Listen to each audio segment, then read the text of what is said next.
a otro encuentro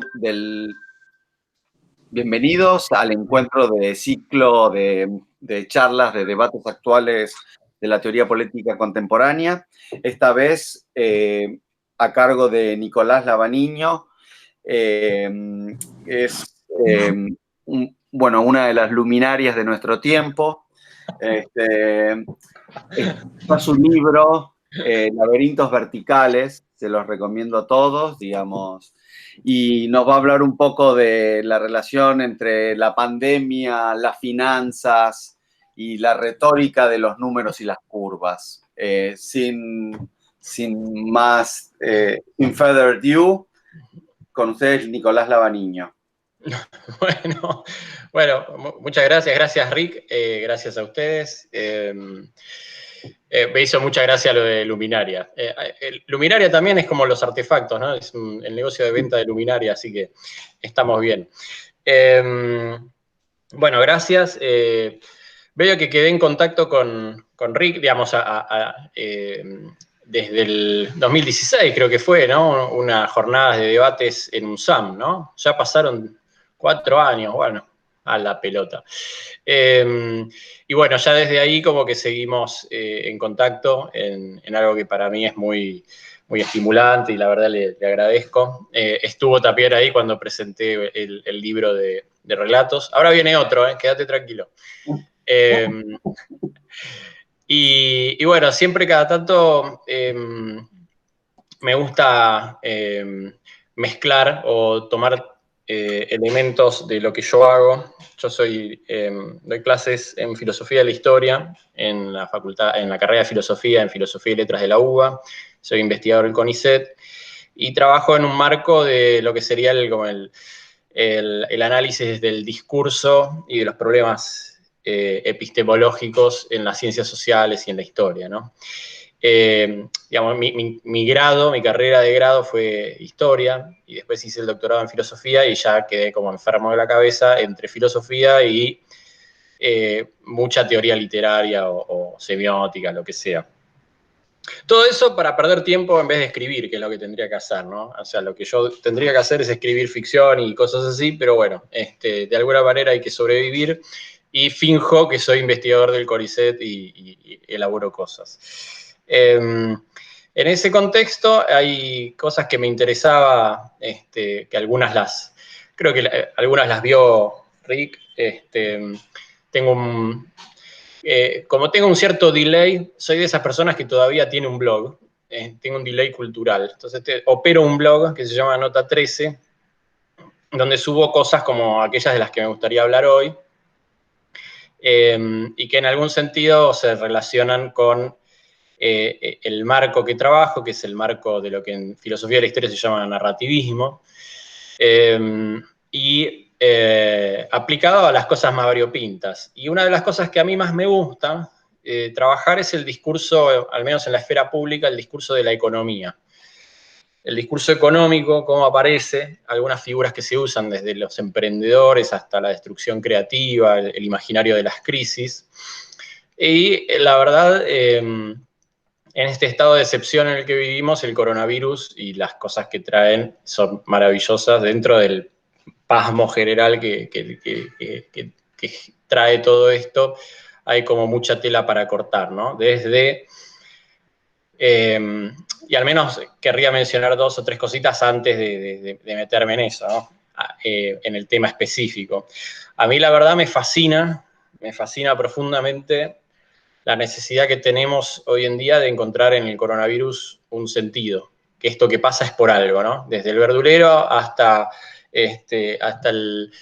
la charla más ocasional en una panadería o lo que fuera, siempre surge la pregunta, bueno, esto nos demuestra, qué sé yo, mi pibe está en segundo año de la secundaria y bueno, pensar qué nos está diciendo el coronavirus es como una actividad recurrente. Y me parece fantástico porque es la pregunta que estructuró un poco la temática que yo trabajo, que es la filosofía de la historia. En 1755 un terremoto en Lisboa hace pelota la ciudad y la pregunta de los contemporáneos, así nace la filosofía de la historia, es ¿qué sentido tiene eso? cómo se podía entender y la necesidad de encontrar un sentido secular a eso, ¿no? Entonces la pregunta por el sentido y que esto tribute a algún fin está todo el tiempo dando vueltas, y es como un viejo hábito que tenemos, ¿no? Es un hábito cultural acendrado que podemos llamar demanda teleológica de significación, que las cosas están orientadas a un fin, necesariamente. Todo es por algo, todo tributa a algo. Es un viejo debate sobre si es la secularización de un tipo de pensamiento teológico o no. No me quería meter en eso ahora, pero sí me pareció increíble que apenas surgió esto, como cada vez que hay una crisis, la pregunta es, bueno, ¿qué sentido tiene? Y es como una de las preguntas más lindas y más terribles que nos podemos hacer, ¿no? Que es la que se hace Hegel, ¿no? ¿A qué fin sirve todo esto? Y como que la filosofía de la historia surge, y esa es también una expresión de Hegel que es muy linda y muy terrible, que es para purgar el acaso, purgar la contingencia, eliminar la contingencia. Y ese es un poco el sueño moderno, ¿no?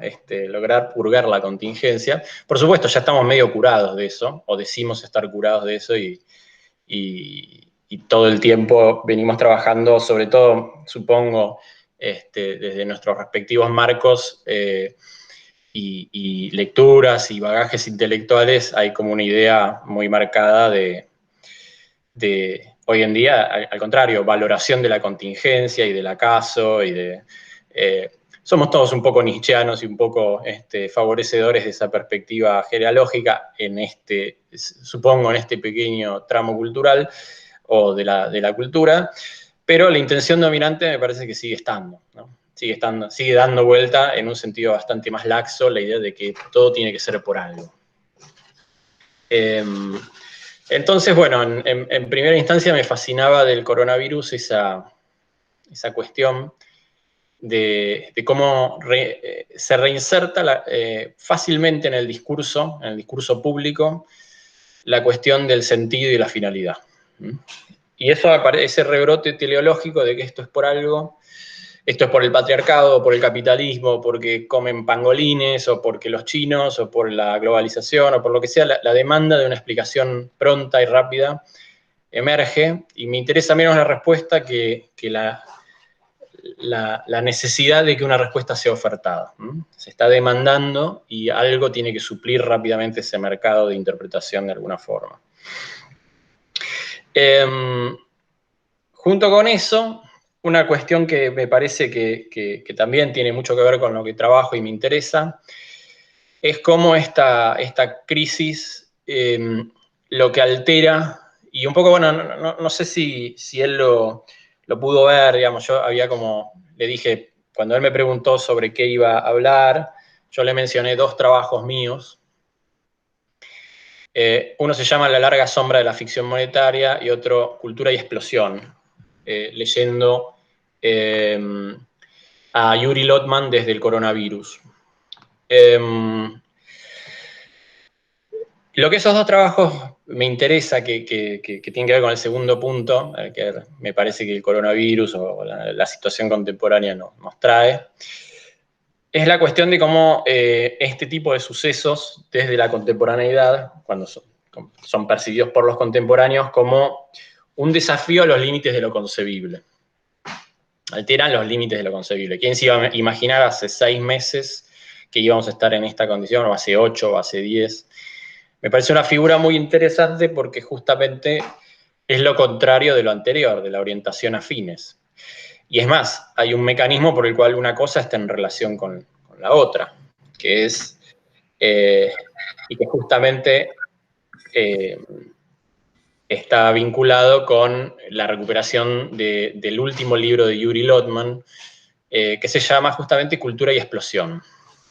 Lo previsible y lo imprevisible en los procesos de cambio social. Lotman, no sé si lo tienen, dando vueltas por ahí, un semiólogo, semiótico, muy raro, limado, ruso, estonio, soviético, según como se mire, que tuvo poca circulación relativamente fuera por las condiciones en la que vivió, y que ahí en ese libro tira, él venía de la semiótica y de sistemas, y bueno, vengo laburando con él hace unos años, con su trabajo obviamente, en la cuestión de un conjunto de figuras para pensar el cambio social.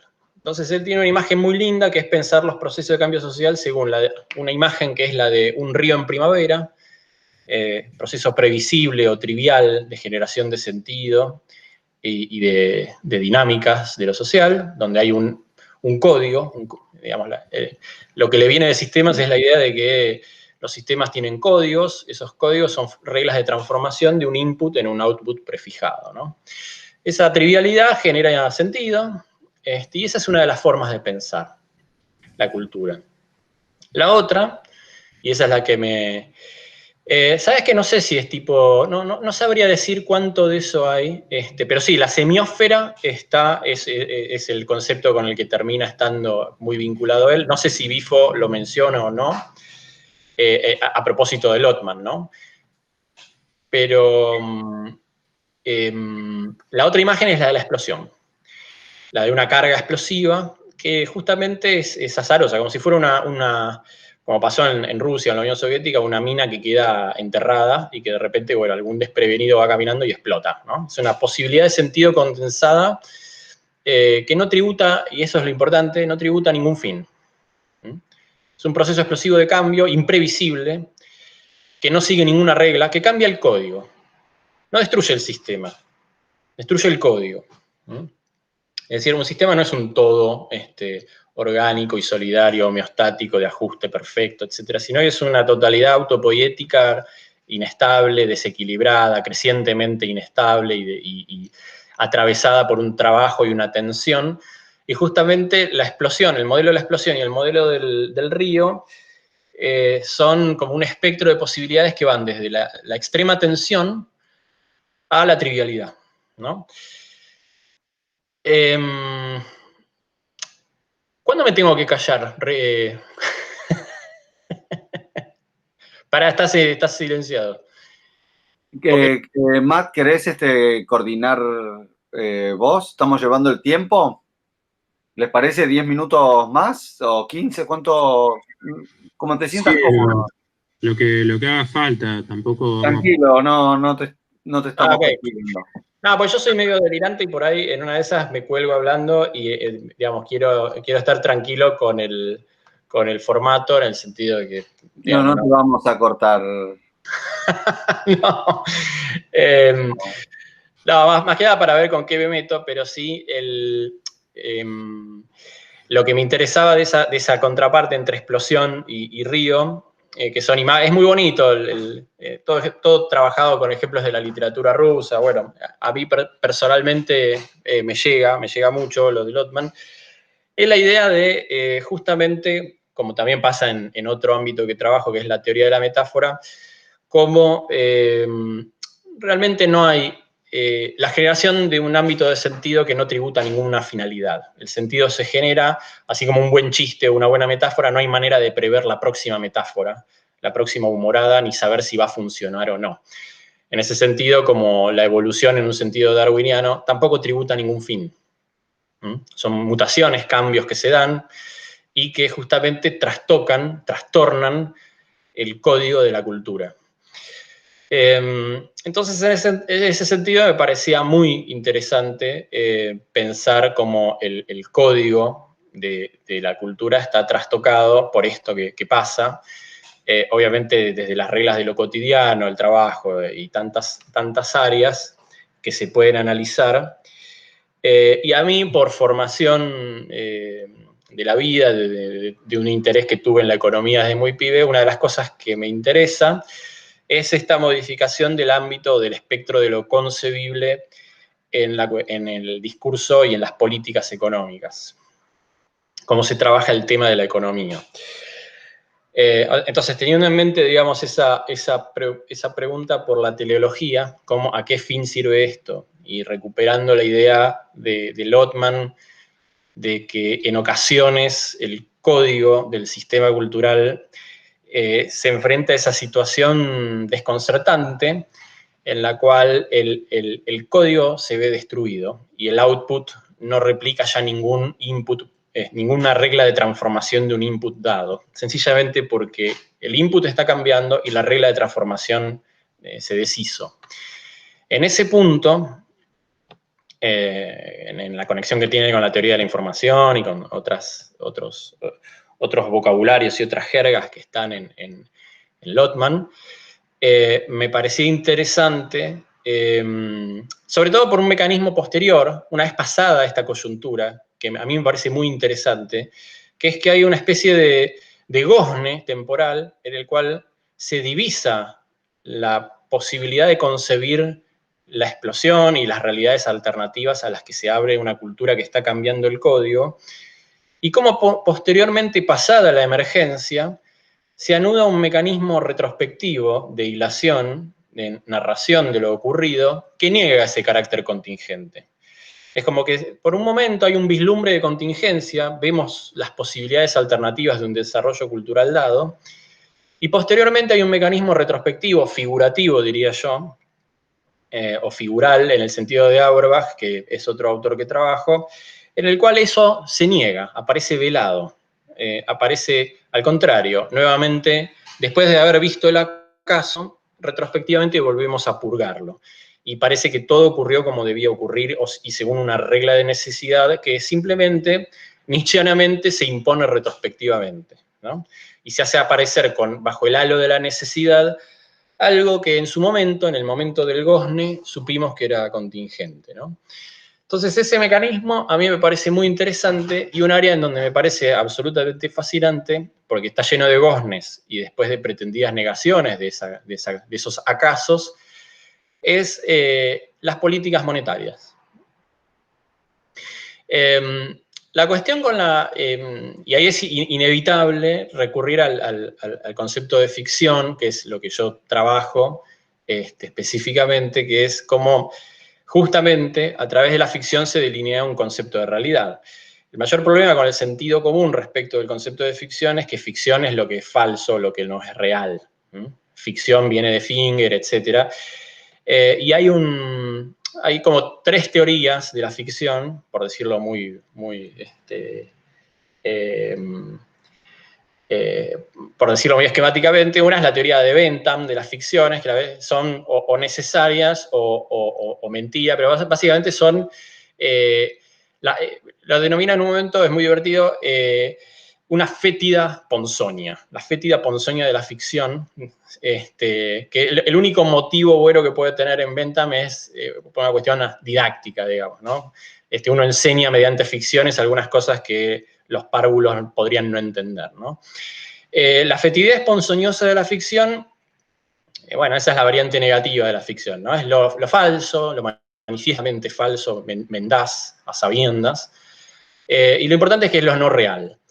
Hay una opción un poco más benevolente que corrió por cuenta de un extraño nietzscheano kantiano llamado Weichinger, de fines del siglo XIX y comienzos del XX, en su filosofía del como si, que sería algo así como si la ficción es un andamio incremental, es una estrategia que sirve para incrementar la realidad, pero lo usamos en un sentido creativo para darnos nuevas herramientas de pensamiento. Por ejemplo, hay una idea, él tiene después toda una anatomía de las ficciones, están las ficciones jurídicas, las ficciones, etcétera, etcétera.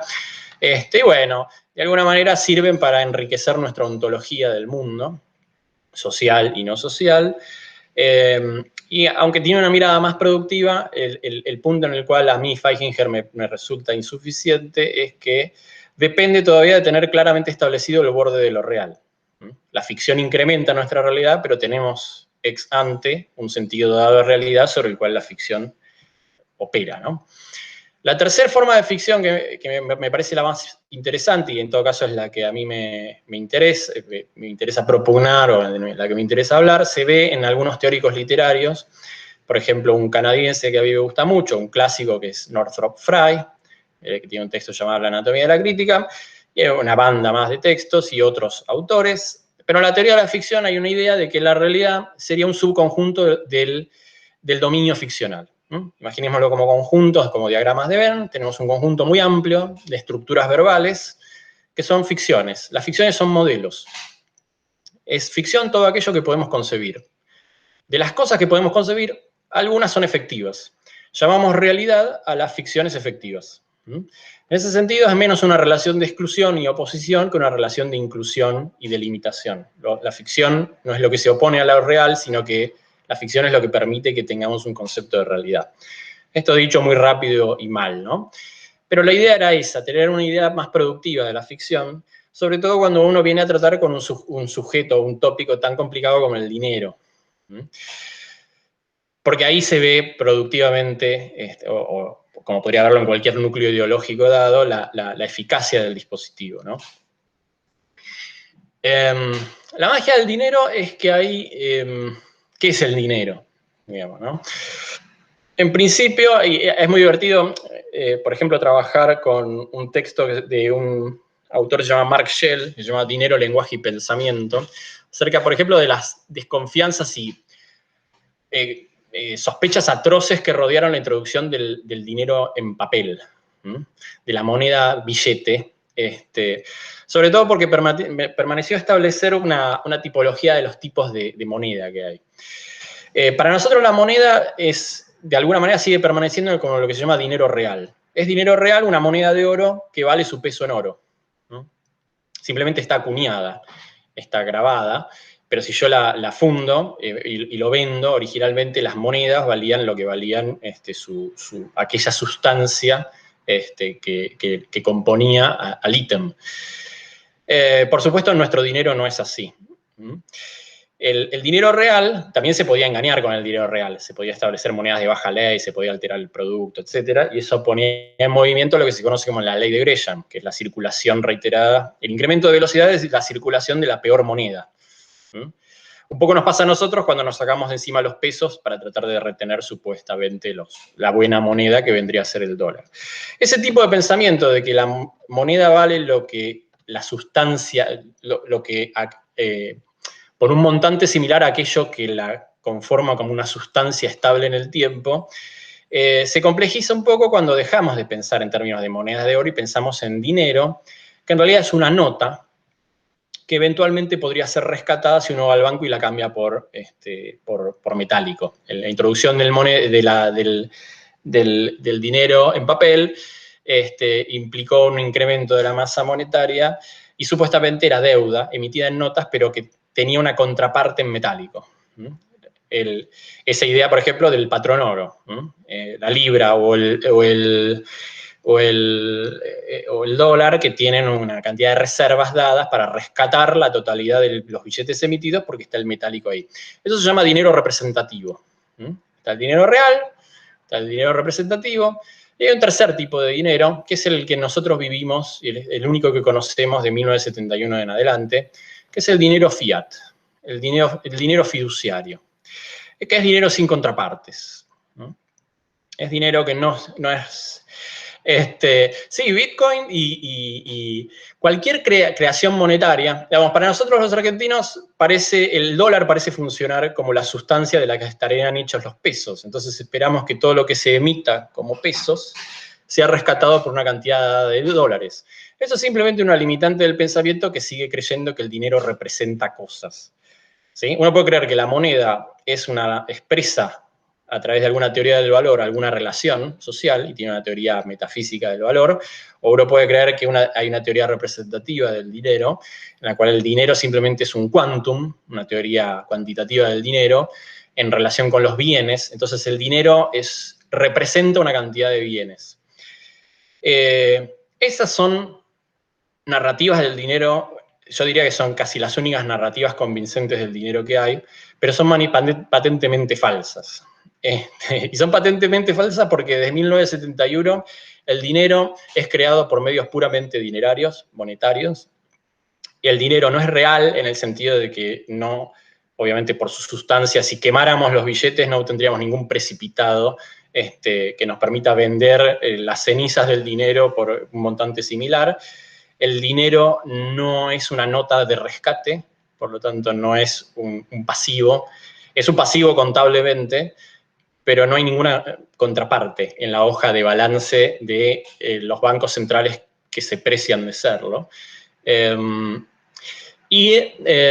básicamente dinero que se crea por voluntad del soberano. El dinero fiduciario o fiat se crea, es una creación.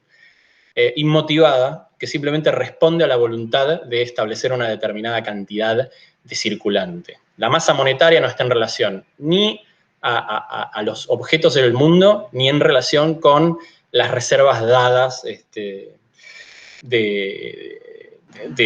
alguna especie a través de la cual se pudiera rescatar todo el circulante. Esto es muy visible, sobre todo cuando uno contrasta la idea de cómo defienden su moneda los países importantes. A diferencia de los pequeños países sabandijas como el nuestro, que la forma que tienen de mantener el valor de su moneda es acumulando reservas de alguna moneda que supuestamente sí es real y sí representa cosas, por ejemplo, dólares, euros o yenes o yuans o lo que fuere. Los países desarrollados no tienen reservas importantes. De hecho, hay un gráfico que puse ahí en la larga sombra de la ficción para mostrar que, en general, la defensa de la moneda se realiza a través de tasas diferenciales de interés. Y eso es importante establecerlo porque cuando uno pone una tasa de interés, lo que está diciendo está dando un indicador de la velocidad de creación de dinero. Si yo pongo una tasa de interés al 0%, que voy a prestar al 0%, estoy indicando que voy a crear mucho dinero. Si la pongo al 90%, estoy indicando que va a ser complicado, digamos, la tasa de reproducción del capital. O que estoy transfiriendo una masa monetaria a los privados de una manera importante si la pongo al 0%. Pero más allá de eso, lo que quería marcar es que desde el año 71 y de manera grotesca desde el año 2008, hay una creación por medios puramente financieros y monetarios de dinero, a través de lo que se conoce como quantitative easings, que son medidas de relajación monetaria que crean millones, billones y trillones de activos monetarios, simplemente ¿para qué? En este caso, para tapar los agujeros creados por los desmanejos financieros en la burbuja de las hipotecas y las burbujas financieras y los derivados, etcétera, de 2008 en adelante, o, como se está viendo, y eso era lo que me interesaba ahora en el 2020, básicamente, dado que hay una destrucción real en la economía, suplir, digamos, aceitar el mecanismo de funcionamiento de la economía a través de esa fricción monetaria que es la creación dineraria, puramente dineraria de dinero. Los quantitative easing del 2020 no están dirigidos a tapar burbujas fraudulentas de los bancos y de las estructuras de las cédulas hipotecarias, sino que en el caso, por ejemplo, de Estados Unidos, que implicó la creación de lo que ellos llaman $1 trillón, que es un billón nuestro, esta vez no, pero según cómo se cree el dinero, se verá a dónde va. El mayor problema de la teoría cuantitativa del dinero es que no logra explicar por qué la creación estatal de dinero es mala y la creación privada de dinero es buena. Cuando yo voy a un banco y hago un depósito y vos, Rick, pedís un préstamo, el banco a través del multiplicador monetario está creando dinero. Si el banco lo crea, está bien. Ahora, si lo crea Alberto Fernández o Guzmán o Trump o la Reserva Federal, está mal. No hay ningún quantum desde el 2008. Ahí también hay una curva en la larga sombra de la ficción monetaria. Pueden ver que no hay ninguna estabilidad, ninguna coherencia ni convergencia en la pauta de creación de dinero. Medido en términos reales, si uno ve esa curva, ve que desde el 2008 se fue al carajo la curva de creación de dinero. O lo pueden ver simplemente buscando la cantidad de dólares creados en los últimos 15 años. No hay ninguna contraparte en bienes que vaya a tono con esa creación de dinero. Y esa creación de dinero no ha supuesto ni inflación y no ha supuesto tampoco la remediación de los enormes problemas sociales que tenemos. ¿A dónde fue ese dinero? Bueno, ese dinero fue concentrado por el 1% de la población en la forma de acumulación de riqueza. También le había mandado a Rick alguna vez una pirámide, la pirámide del dinero, para que se pueda ver cómo esa creación dineraria por medios puramente financieros es hoy en día una burbuja incontrolada. Es decir, la economía mundial produce bienes anualmente por 80 billones de dólares, pero hay activos financieros aproximadamente por 20 veces eso, entre 20 y 60 veces esa masa. Ese dinero no tiene contraparte en nada, es dinero puramente fiduciario, en el sentido de que es lo que contablemente se llamaría una cuenta de movimiento. No está ni en el activo, ni en el pasivo, ni en nada. Ahora, esa cuenta de movimiento tiene efectos reales. Es una ficción de efectos bien reales. La ficción monetaria genera... Yo había imaginado una analogía que era un transeúnte que está en una vereda y quiere llegar a la terraza de un edificio atravesando una calle, y en la calle, en vez de entrar al edificio y subir por el ascensor, que sería el medio real, hay una serie de burbujas ascendentes y descendentes, en las cuales si él se posa, asciende. Cuando él sale de la burbuja para pasarse a otra que está ascendiendo, porque en la que estaba a empezar a descender, la burbuja desaparece. Entonces va subiendo y bajando a través de pompas de jabón que desaparecen. El efecto de todo ese proceso es que él termina realmente en la terraza y no quedó ninguna burbuja en la calle. El proceso de transformación de saldos en cuentas de movimiento en activos reales, sí, como el jueguito, no me acordaba cómo se llamaba el jueguito, era muy lindo. Por eso se me ocurrió. Es un proceso real en el cual a través de una ficción, que son las cuentas de movimiento monetarias, se generan efectos bien reales. La plata en las cuentas de Warren Buffett son reales.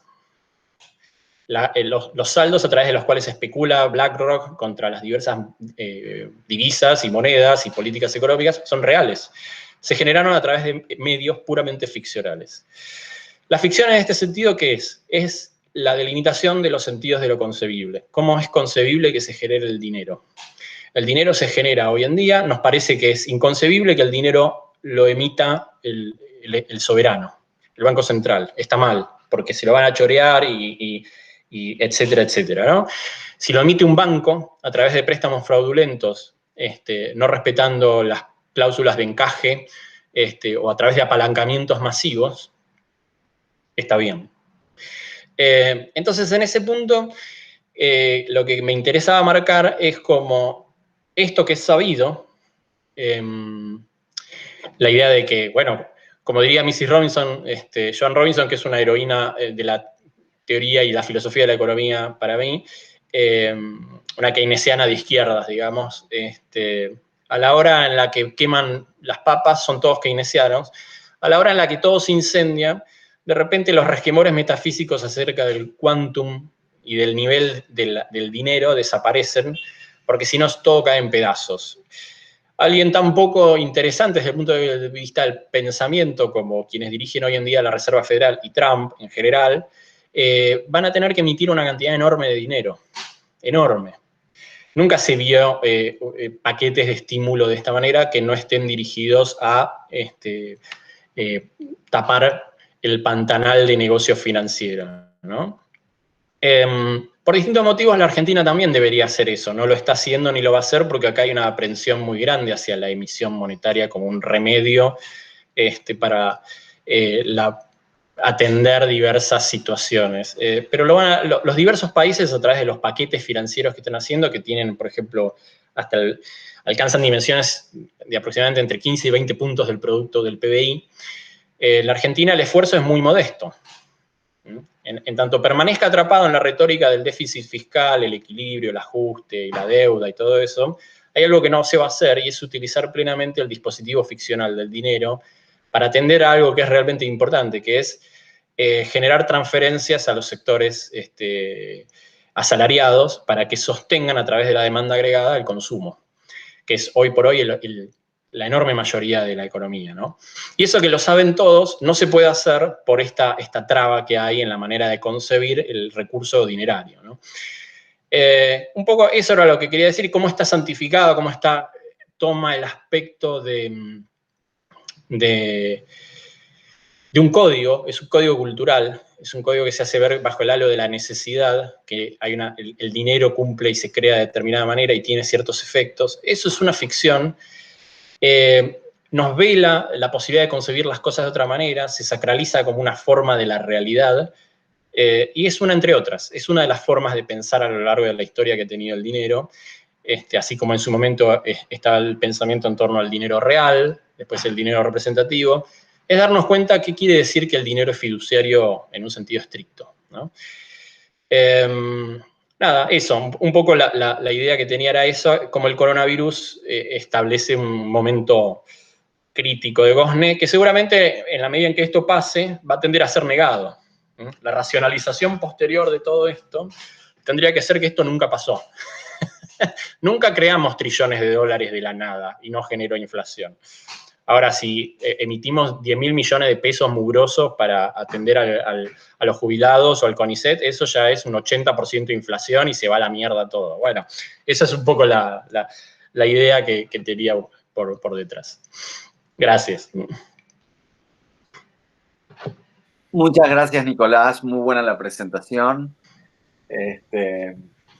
Muy buenas las imágenes. Siempre hay así figuras como la de Pestilente, como era la de Bentham, la narrativa. Fétida y ponzoñosa. Ahí está, fétida y ponzoñosa, ok.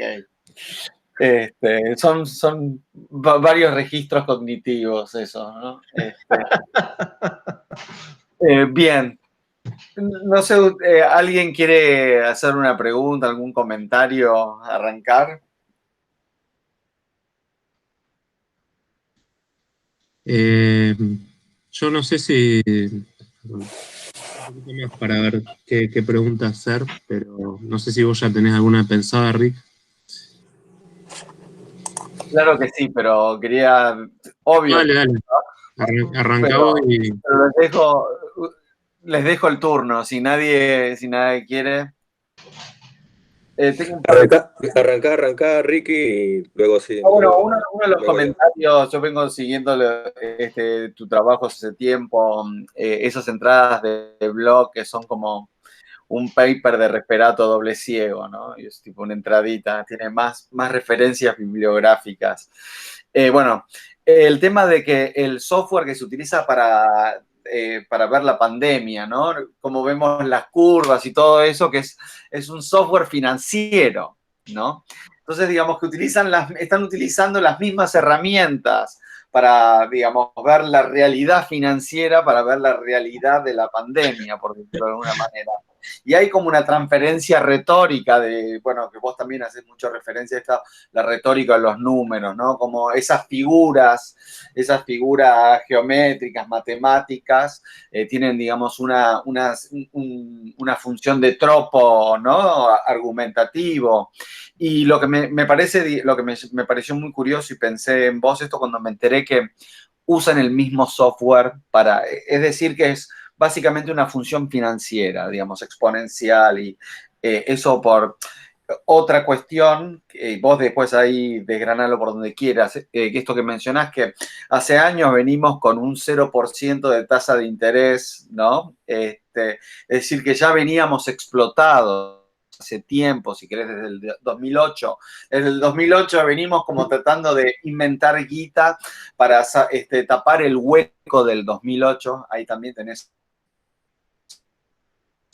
metáfora de... Y ahora estamos explotados de explotados, ¿no? Digo, ahora vienen los negativos. ¿Cómo debería ser la tasa de interés en una situación como vos señalás? Que esto no es que los bancos hicieron mierda, no es que se perdió, es posta, digamos, estado de naturaleza, avanzó la naturaleza y tenemos que volver a recuperar esa tierra comida por el... Y por último, tirar agua para mi molino, por supuesto. Está la última temporada de Billions, ¿no? Que Billions, si querés, juega mucho con esta inversión, si querés, en una estructura ficcional, el tema del héroe y el villano, ¿no? Siempre juega con cómo invierte, quién es el héroe y quién es el villano, spoiler alert, en esta nueva temporada, como Bobby Axelrod, que es el héroe, ahora queda como el villano contra otro billonario que quiere donar guita a los de Honduras, ¿no? Como estos billonarios que buena onda, que Zizek, por supuesto, ya criticó, digo, ya para nosotros es viejo.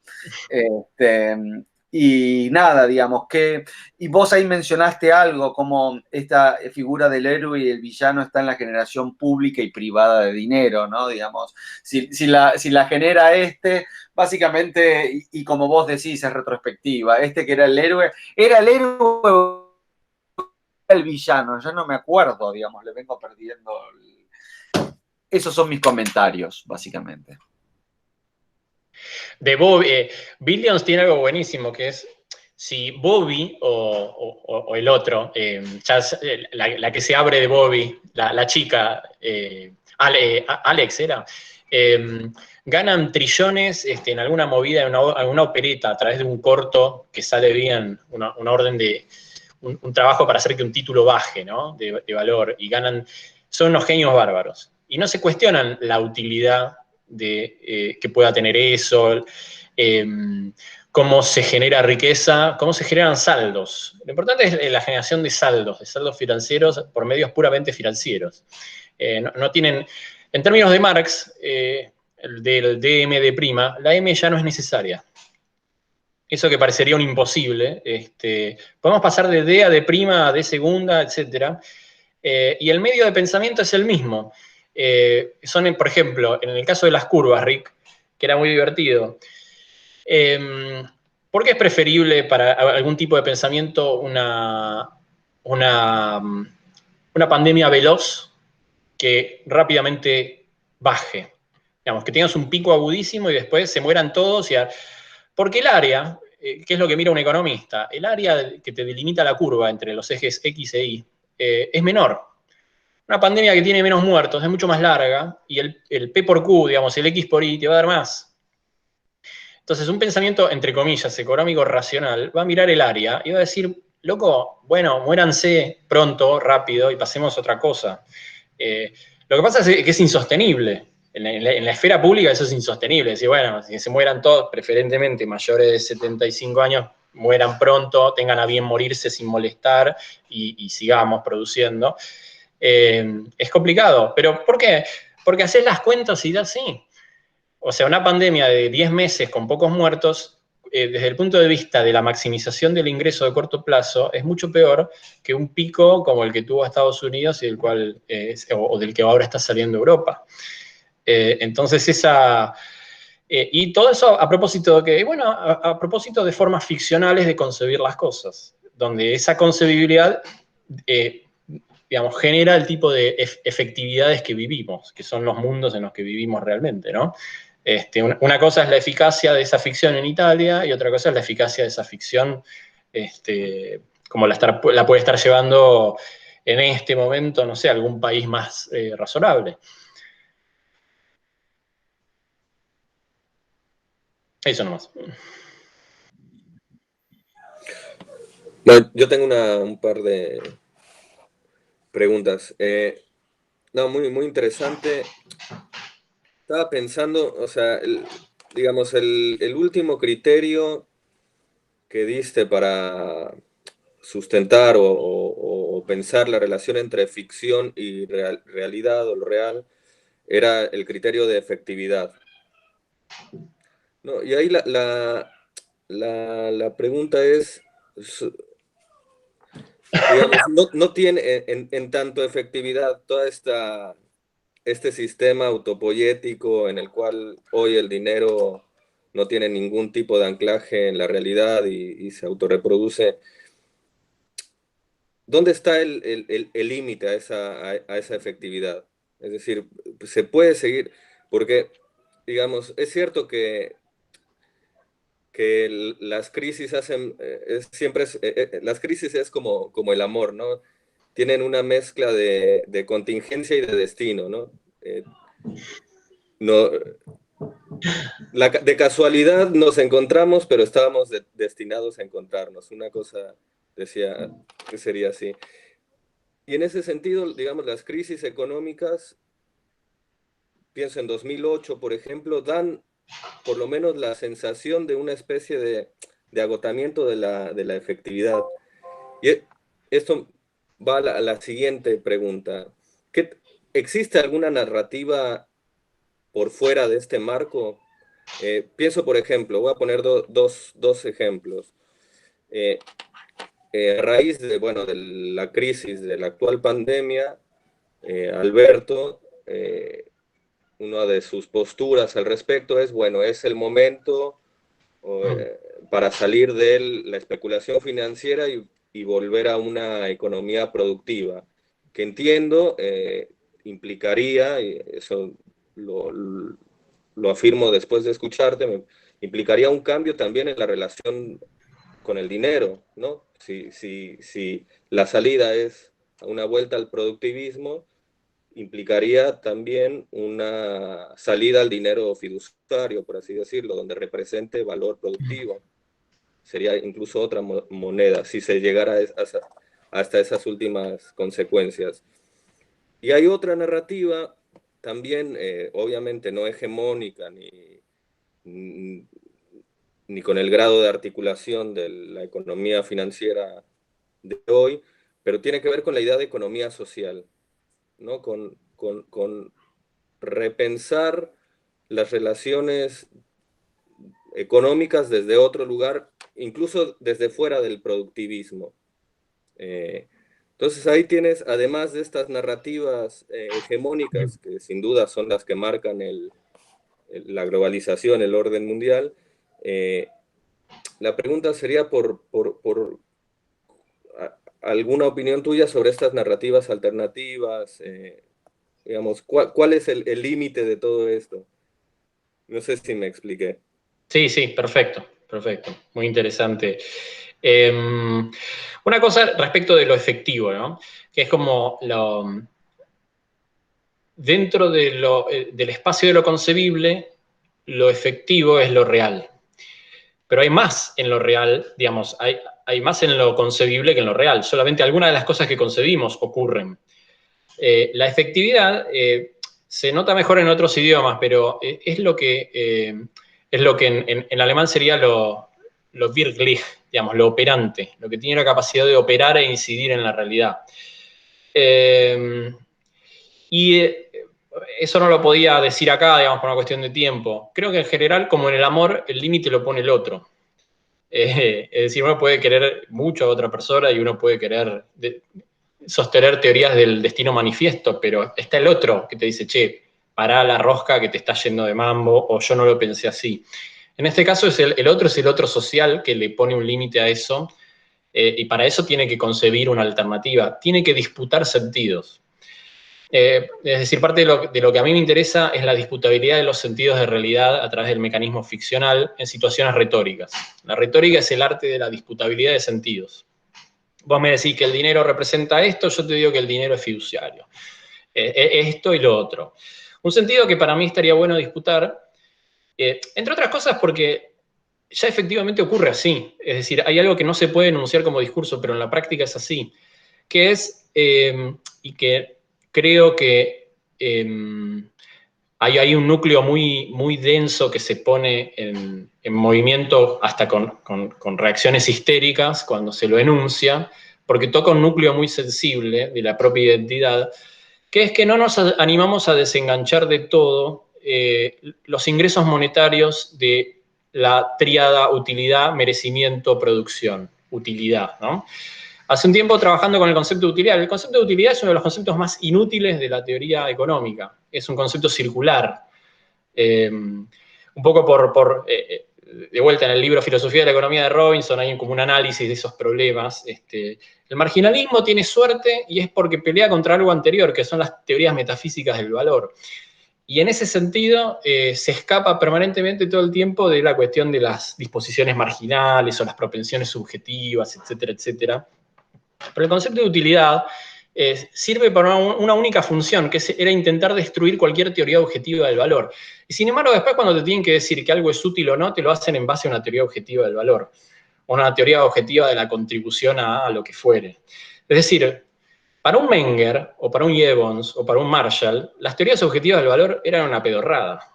Había que eliminar eso porque eran los resabios marxistas y de Adam Smith y todo eso que no iba más. Una teoría científica no era metafísica. Ahora, para decirme que yo como cientista social no soy útil y recortarme los subsidios, me utilizás una teoría objetiva de la utilidad. Entonces, en ese punto, expulsamos por la puerta de adelante la utilidad y la reintroducimos por atrás para seguir diciendo que esto sirve y esto no sirve. Yo a los agentes de bolsa con los que coexistí durante 20 años nunca les vi preguntarse por la utilidad de su trabajo. Habían especulado con un corto, les salió bien y se iban a gastar una parte de las comisiones en el lugar de tragos de la esquina. Esos pruritos respecto de la utilidad, sí, bueno, esos pruritos respecto de la utilidad no surgían ¿Y por qué no surgían? ¿Por qué no está funcionando así? Así como a Bobby en Billions no se pregunta cuál es su contribución a la sociedad, tenemos que animarnos a desenganchar la política de ingresos de la utilidad o la contribución relativa de cada cual. Y eso ya ocurre en los países avanzados a través de lo que se llaman transferencias directas. Aproximadamente la mitad del ingreso ciudadano en los países, bueno, es una figura horrible. En los países desarrollados, la mitad del ingreso ciudadano es a través de transferencias directas. Es algo que se podía hacer acá a través de subsidios, etc. ¿Y por qué? Porque de esa manera mantenés la demanda agregada y el consumo independiente del ciclo económico. Y con eso estabilizás de manera enorme y ya no importa cuál es la contribución. Este hace un pozo y aquel otro lo tapa. Utilidad mis polainas. No sirve para nada el concepto de utilidad. Entonces, quizás a riesgo de ser... Yo lo voté a Alberto y todo bien, pero el imaginario productivista tiene un problema. Y es que sigue pensando que el núcleo de la identidad pasa por el trabajo y el núcleo del trabajo pasa por el progreso y la contribución a la mejora y esto. Y yo creo que de ese círculo cuadrado ya no nos vamos a salir más. Hay que hacer otra cosa. En los hechos, la asignación universal no pregunta por el merecimiento del niño bueno que merece la asignación y el niño malo. Es como las vacunas. Nadie merece la vacuna. Esto es una política social y esto se hace para tener quilombos menores que los que tendríamos si no te diera esto. Entonces, es como que habría que romper, en mi opinión, ese conjunto ficcional para proponer otro, en el cual el coronavirus, a través del IFE, es una forma de decir, yo te voy a dar un montón de guita, aunque no hagas nada. Porque yo necesito que vayas al chino a comprar 5 leches cada 2 días. Y lo necesita Pascual Mastrone, ni vos, ni yo, ni nadie. Lo necesita la Serenísima, porque si no las vacas se angustian. No, perdón, y en ese mismo sentido, digamos, una de las propuestas es interesante porque es una propuesta que hace unos meses era calificada de totalmente loca. Creo que hoy ya tiene un régimen ficcional mucho más de lo posible, que es el ingreso básico universal, también va por ese sentido. Exacto. Y realmente hay como hay una discusión interesante para dar ahí desde este punto de vista que tú traes. Y como que eso sería una forma de efectiva. Y paradójicamente salen monedas. Al lado de lo que es el rescate del sector financiero o de los quilombos que deja el tendal de muerto de Vicentín, darle un ingreso ciudadano mínimo, que va todo a consumo. Y además va todo a consumo cuando tenés la mitad de la capacidad instalada inutilizada. Es decir, ni siquiera la guita que crees va a ir a precios. Hay tantas formas por las que, pero hay una limitante estructural ahí. Hay un código instalado, por ejemplo, en nuestra pequeña cultura local, que es emisión de dinero genera inflación, si es de emisión estatal, ¿no? Tuviste 4 años emitiendo LEVAX al 90% de tasa de interés y eso no te creaba supuestamente inflación. Ahora, le llegás a dar a los jubilados guita para que se la patinen en yerba mate y eso ya explota todo, M1, M2 y el M3, te lo reventó. Es como, ahí te cargan los dados de la concebibilidad. Eso es eficacia. Ahí tiene que haber un otro. Que le diga, no, mi amor, no, eso no.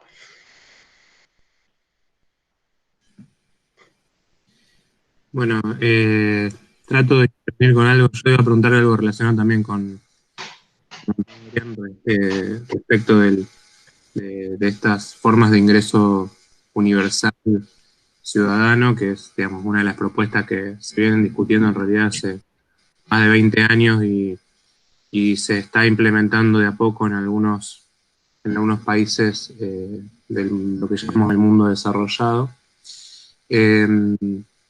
Y me parece muy interesante también esa idea de desvincular la idea del mérito, utilidad, digamos, toda esta cuestión moral que está jugando siempre cuando hablamos de economía, porque cuando hablamos de economía en realidad estamos hablando de moral, no estamos hablando de economía. No estamos hablando de eficiencia en términos societales, sino que estamos hablando de quién merece, de culpa, castigo y, digamos, todo eso que ya, digamos, era muy claro cuando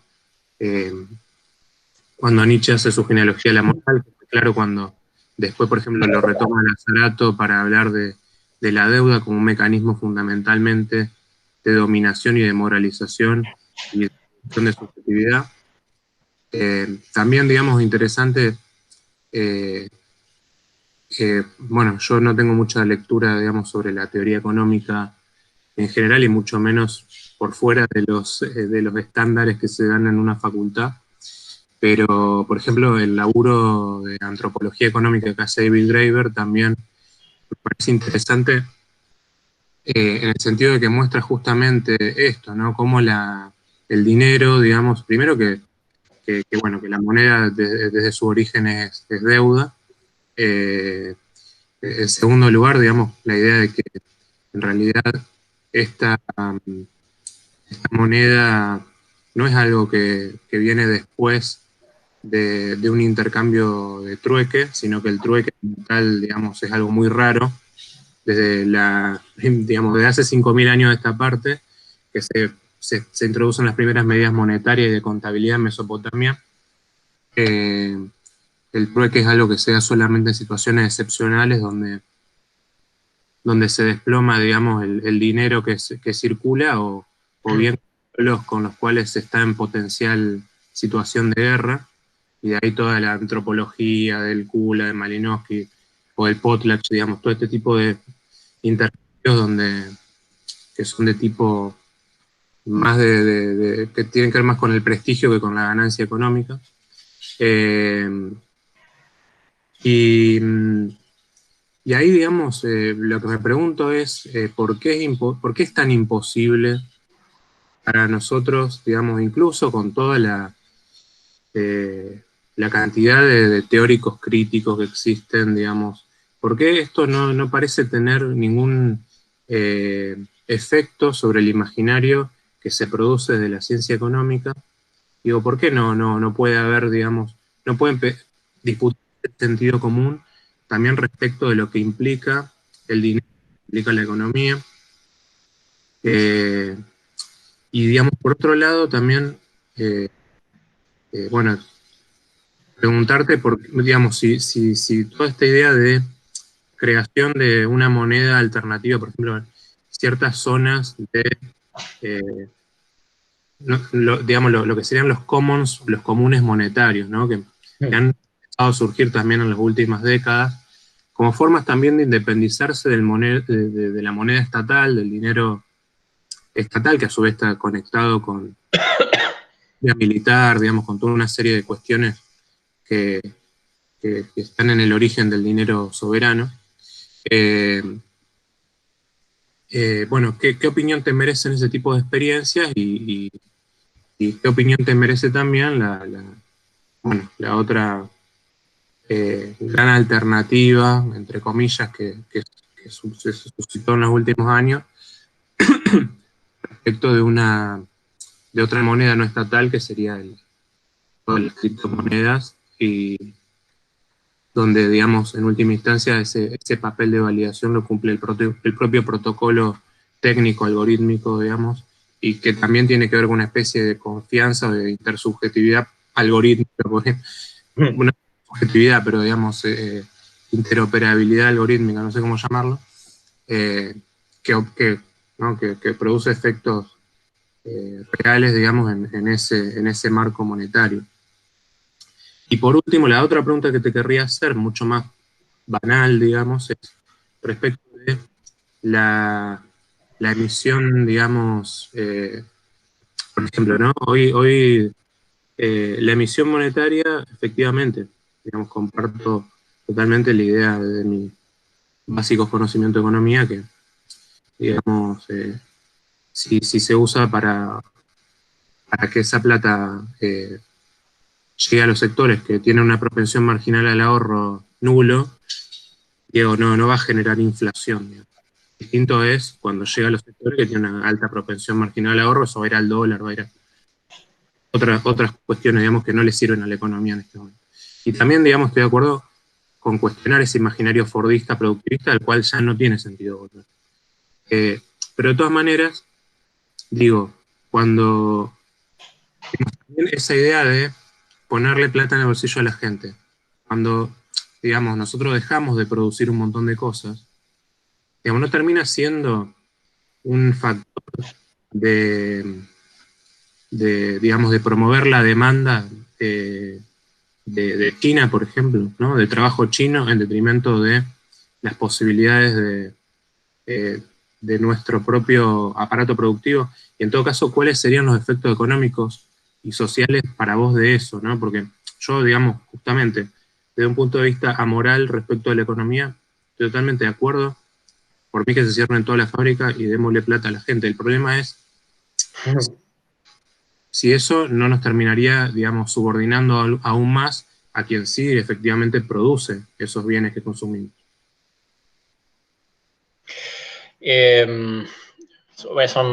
No sé si me voy a acordar todo, pero respecto de lo último, en realidad el discurso económico está lleno de esas metáforas tan lindas como, por ejemplo, el espolear, ¿no? El espolear es como cuando uno le da una patada a un caballo para que arranque, ¿no? En este caso, la creación de dinero, en vez de estar concentrada en la cúspide, distribuirla capilarmente, serviría como un espoleo para reactivar la producción también. Simplemente igual para que no se derrumbe, estamos hablando, en general, cuando hablo de esto, un poco para molestar yo digo que hago nietzscheanismo económico o nihilismo económico, es mostrar un punto de vista terrorista y genealogista sobre estas cuestiones como para... y lo que me parecía interesante es que estamos hablando de una caída del producto que solo se puede remitir a la crisis del 29 y a la Segunda Guerra. Es decir, no tenemos parangones, nos tenemos que poner en las botas de Roosevelt o de alguna de esas personas para compararnos, ¿no? Incluso el desempleo en Estados Unidos es superior, por ejemplo. Entonces, en ese caso, es tan grande el desfasaje que hay, que en este momento simplemente estás midiendo la velocidad de la caída.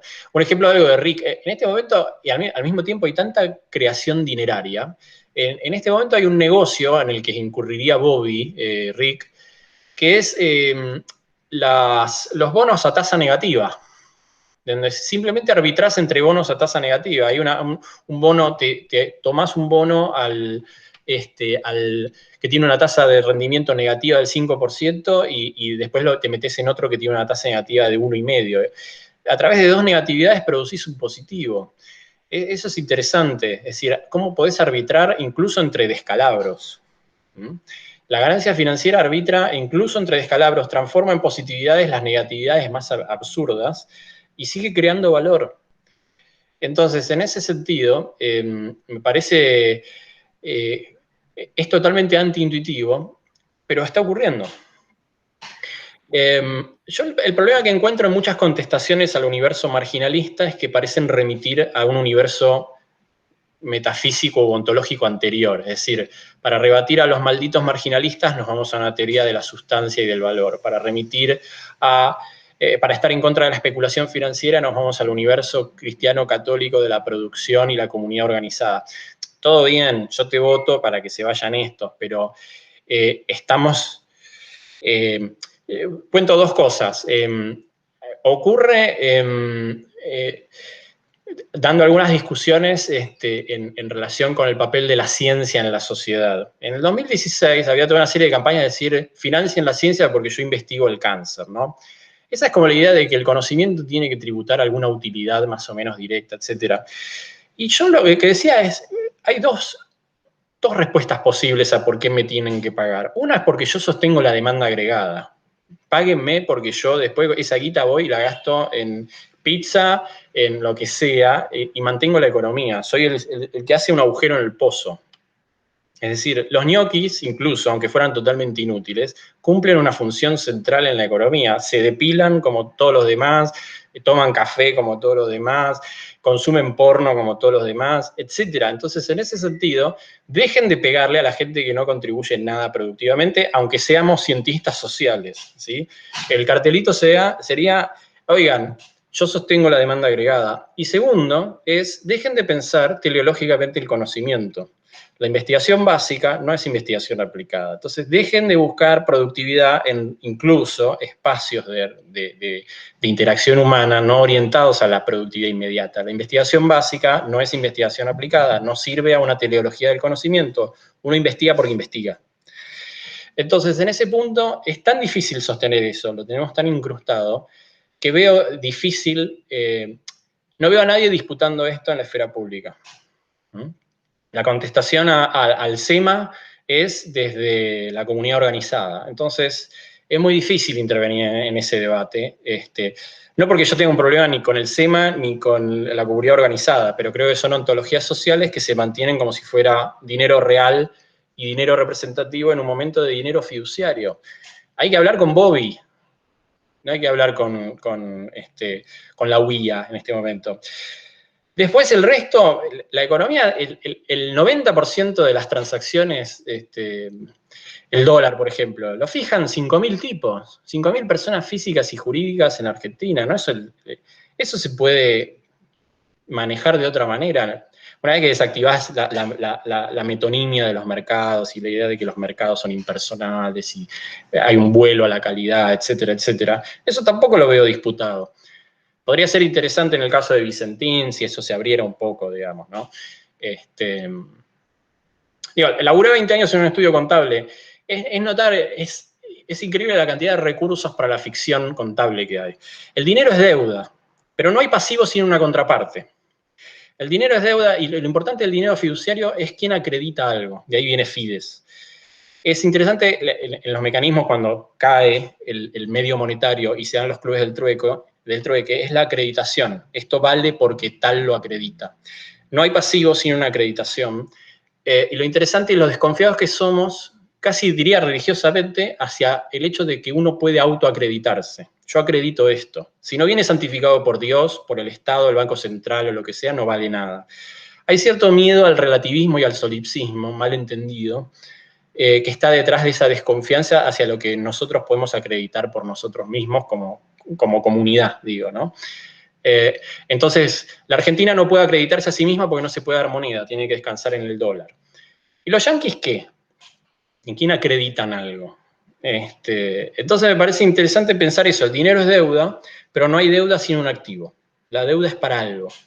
No la dilapidemos, sino para acreditarnos haciendo algo.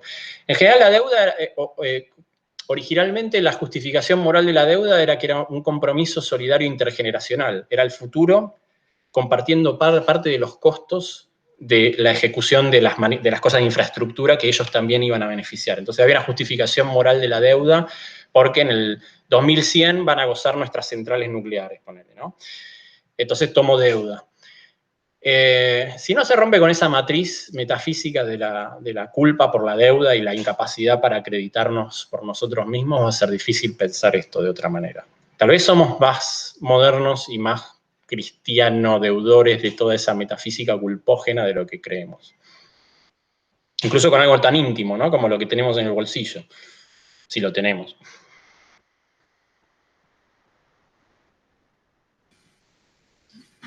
También, hace un rato me hacía acordar a otro texto que tiene, otro libro que tiene un par de cosas también de David Graeber que me trae a colación.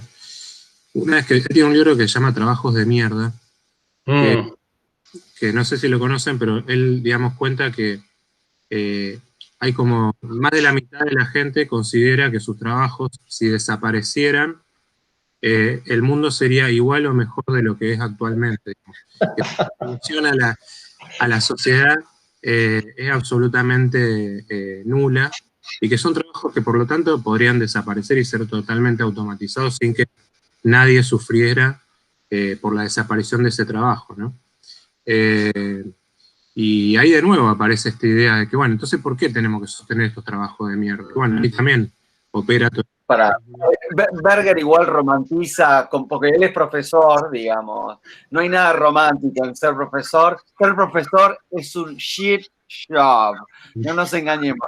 Está mejor que hacer hamburguesas o estar en una bicicleta. ¿Ok? Mucho mejor. Pero no nos engañemos. Ser profesor es un shit job.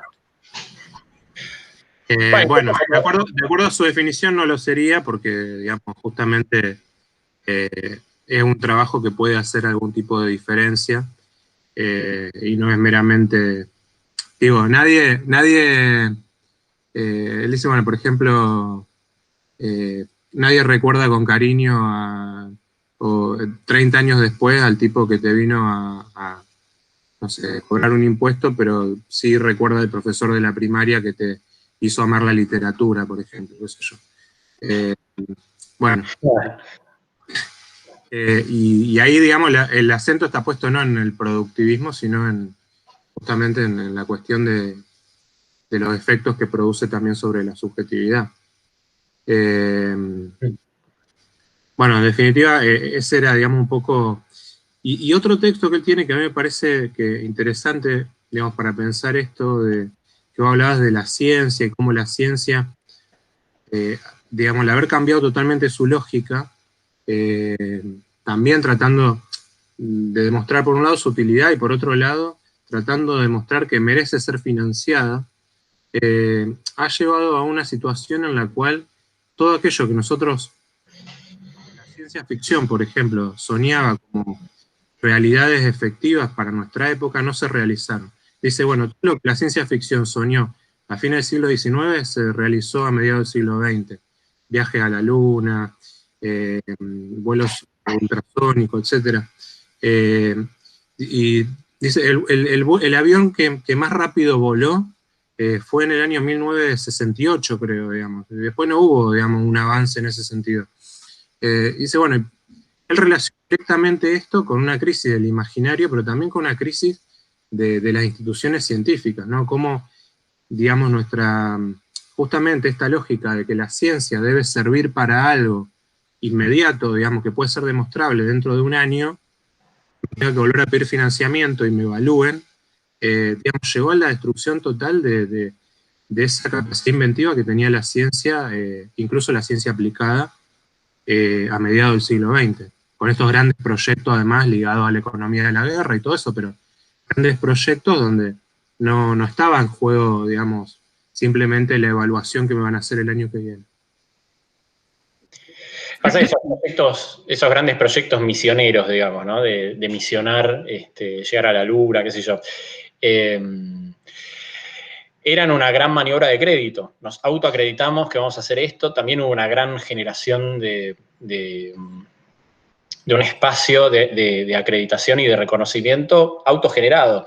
Esas bases me parece que colapsaron hace mucho, pero siguen operando, aunque sea por la falta, ¿no? Como que operan desde la ausencia, desde el hecho de decir eso no está. A mí me llama mucho la atención el hecho de que se suponga que toda investigación tiene que derivar en una innovación productiva. De hecho, se sacó el productivo en el nombre del ministerio un poco por esta discusión, porque justamente no hay nada que vaya en ninguna dirección productivista en alguna de las facetas más relevantes de lo que es el conocimiento, ¿no? Al mismo tiempo hay un problema en cómo nos cuesta. Está el registro del académico, del científico, del que hace cosas distintas, y al mismo tiempo reconocernos que somos humildes trabajadores proletarizados de la educación superior, y que en ese sentido, un poco el coronavirus muestra eso, ¿no? Ese carácter proletarizado y súper precario, con ciertos privilegios.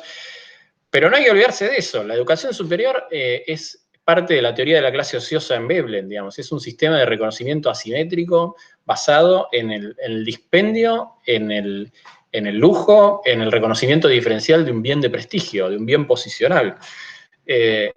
Y además de todo, les tenemos que vender, somos sistemas veblenianos queriéndoles hacer creer a todo el mundo que somos fundamentales para la cura del cáncer.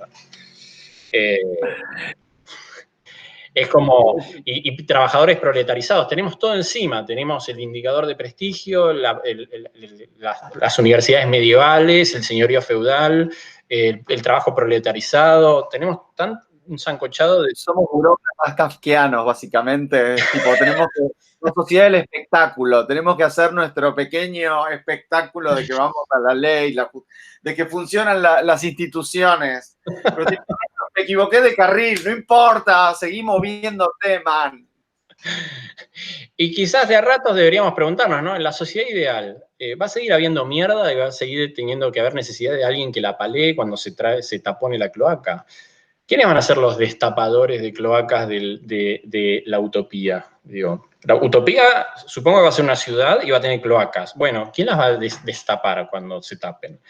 Los vamos a turnar, de a ratos van a ir los académicos, otro día van a ir los automovilistas y deportistas de alto rendimiento. ¿Cómo va a funcionar eso? ¿Cómo es la ideología, el escenario de la ideología alemana ya cuando salimos de eso?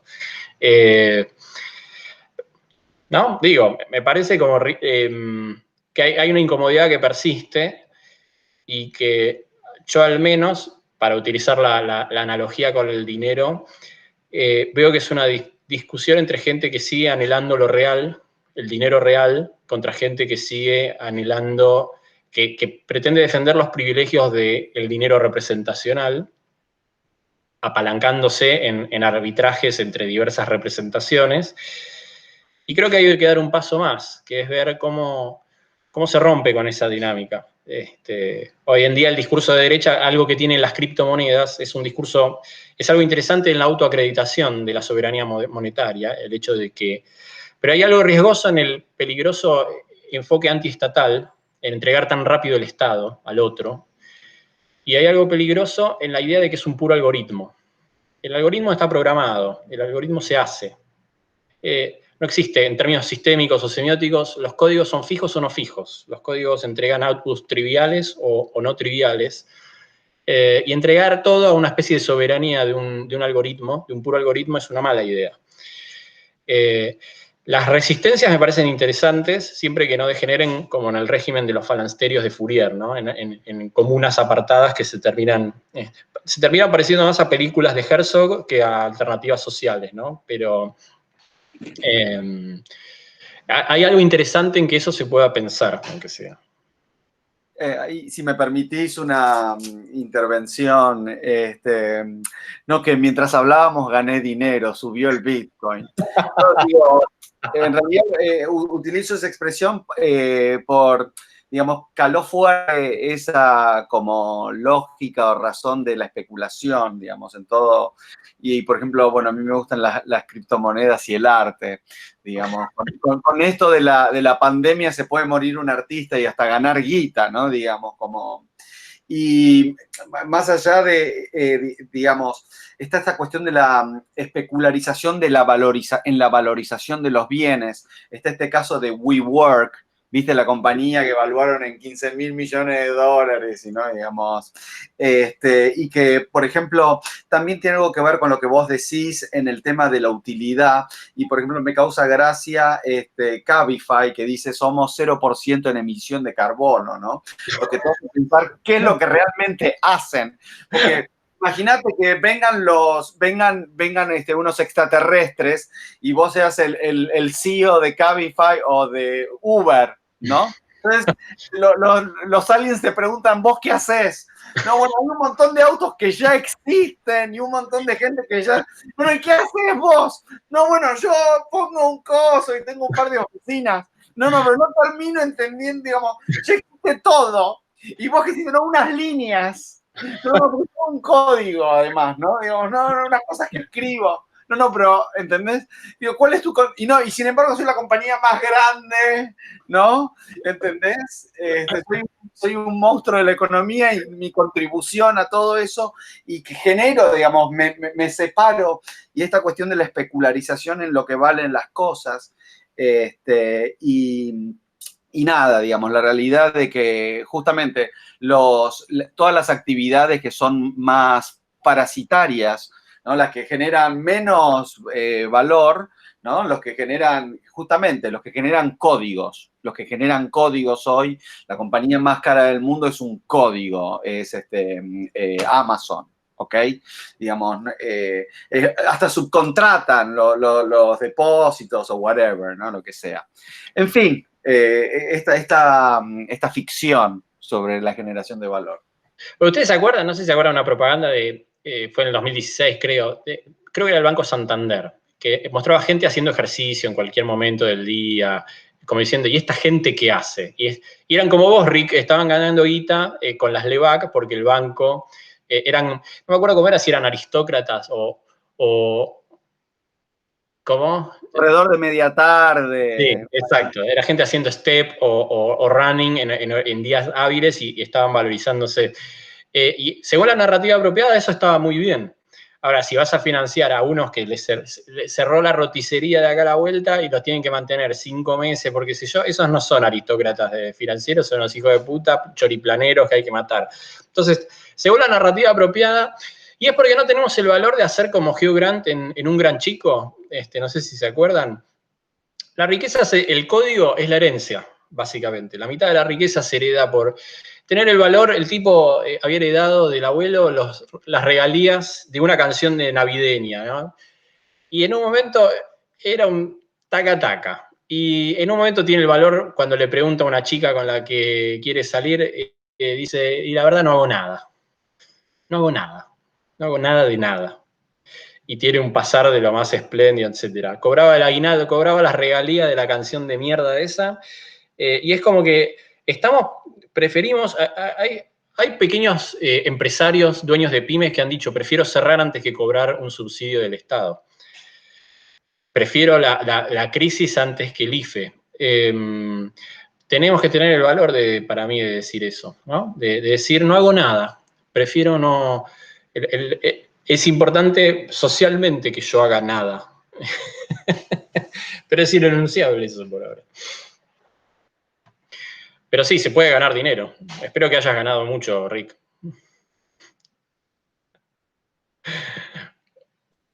No, bueno, yo Con un artista póstumo.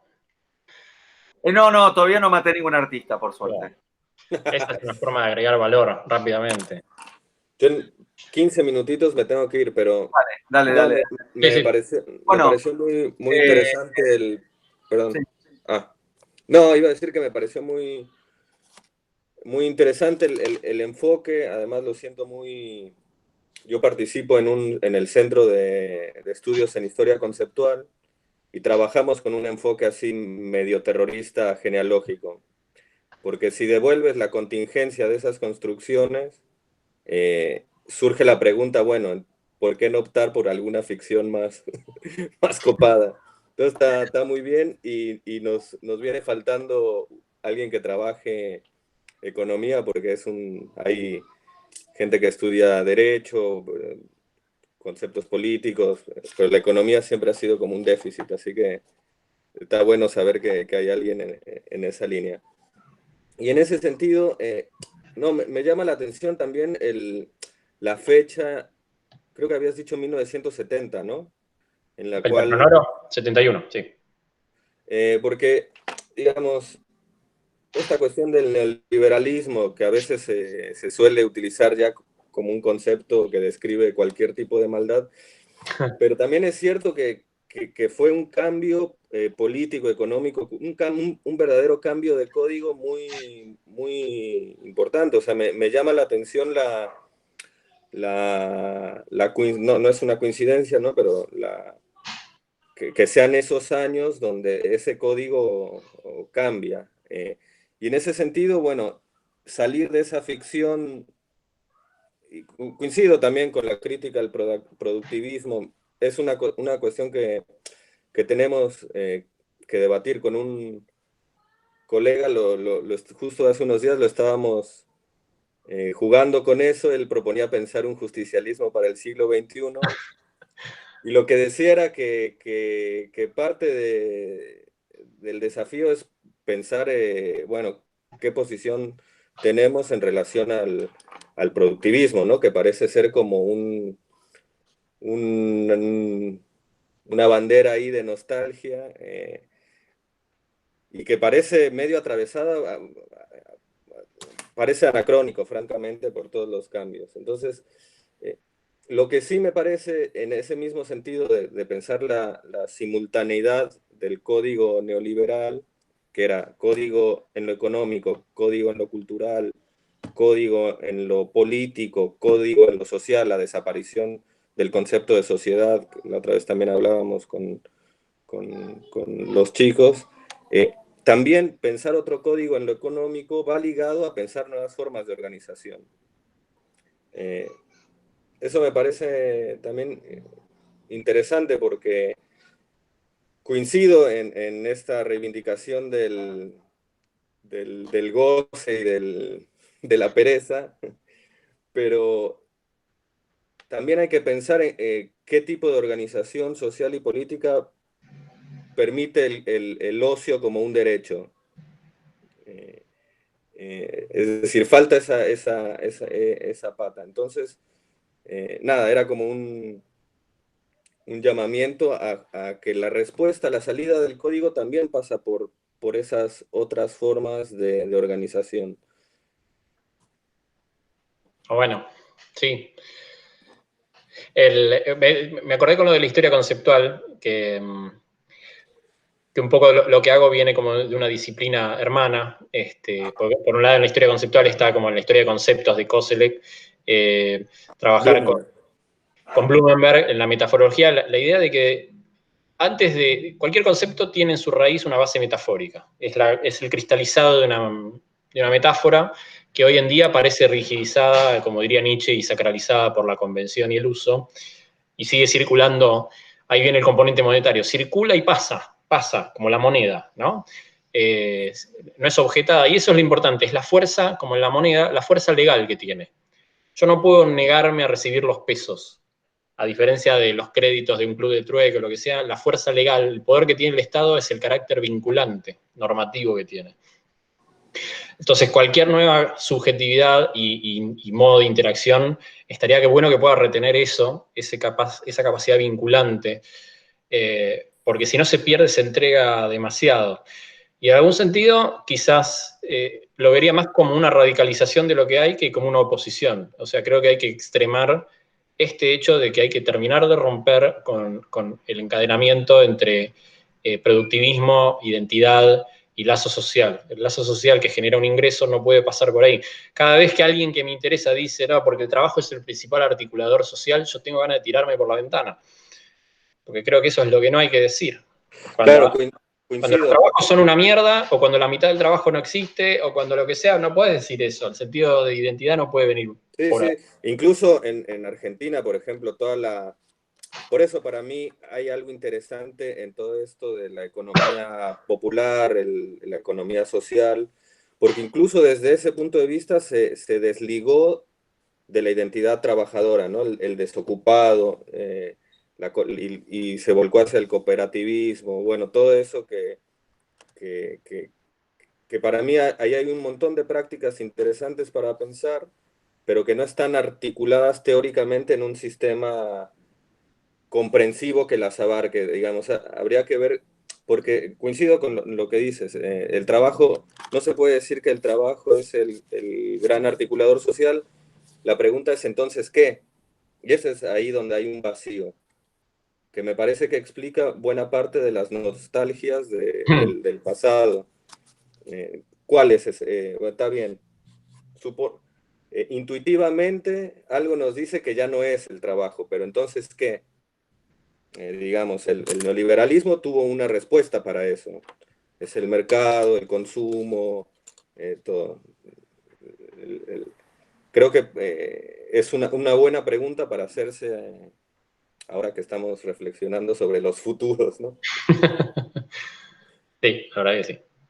La verdad que sí. Por ahí, cuando la identidad viene tan vinculada al consumo, hay como un efecto boomerang ahí. Es decir, ciertos consumos se vuelven tan irrenunciables que es un problema para el que los prometió, no para el que no los consigue. Es como cuando un montón de alumnos no consiguen aprobar una materia, ya no es problema del alumno, es problema del profesor. Ahí el poder es eso que se pueda tensionar. Esas dos figuras de Lotman me gustan, la tensión, cómo se genera tensión a través de la misma reproducción e iteración del código, y cómo el código, librado a sí mismo, degenera en trivialidad. Cosas que todos sabemos, lo que ya esperamos. Se anuda un horizonte de expectabilidad tan mínimo que ese es el mejor indicador de que está por explotar todo, cuando solo hay trivialidad en el horizonte. más que poder decir vamos a forjar esto porque no lo podemos prever, es aunque sea estar con la mente abierta y flexible para no matarlo cuando ocurra, ¿no? No sabemos cuál va a ser la próxima explosión, pero al menos no tratar de ir rapidito con la ambulancia y el mecanismo suturador de contingencias para purgar el acaso de vuelta, ¿no? Es más que nada eso. Mostrar, bueno, acá pasó algo y no, había otras realidades concebibles y efectivas posibles, ¿no? Por ahí mantener vivo eso para no taparlo todo tan rápido.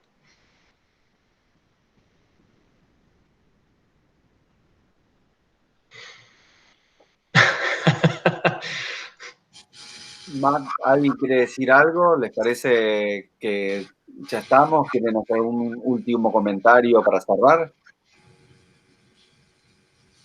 No, yo simplemente agradecerle a Nicolás y bueno, la verdad que aprendimos mucho todos hoy. Nos deja además un montón de preguntas, porque obviamente que en una exposición tan breve se abren muchos interrogantes que por ahí uno lo va a ir procesando en estos días. Pero bueno, también nos dejas también la inquietud y las ganas de leer lo que estás publicando, y eso puede fomentar también un diálogo a futuro sobre estas cuestiones que para mí muchas de ellas son cruciales para entender nuestro presente, que es un poco lo que intentamos hacer en debates, y bueno, también imaginar otros posibles, que es un poco el desafío. Bueno, yo les agradezco, en realidad les agradezco a ustedes, les agradezco a Rick la invitación, le agradezco a ustedes la presencia, la discusión. El espacio de debates, Rick lo sabe, hace muchos años, a mí me gusta mucho, me parece un borde vivo que a mí me gusta recorrer. De hecho, cuando fui en el 2016 no conocía a nadie, fui como totalmente a ciegas y es algo, me parece que es un espacio muy interesante y me encanta haber podido compartir aquellos espacios y esto con ustedes. Así que muchas gracias a ustedes. Bueno, un gusto y seguimos en diálogo. Buenísimo, Nico. Gracias. Bueno, Gracias. un abrazo, un codo a la distancia, un codazo a la distancia, y ya lo estaremos viendo seguramente cuando todo esto pase. Dale. Cortá la grabación un segundo ahí, Matt.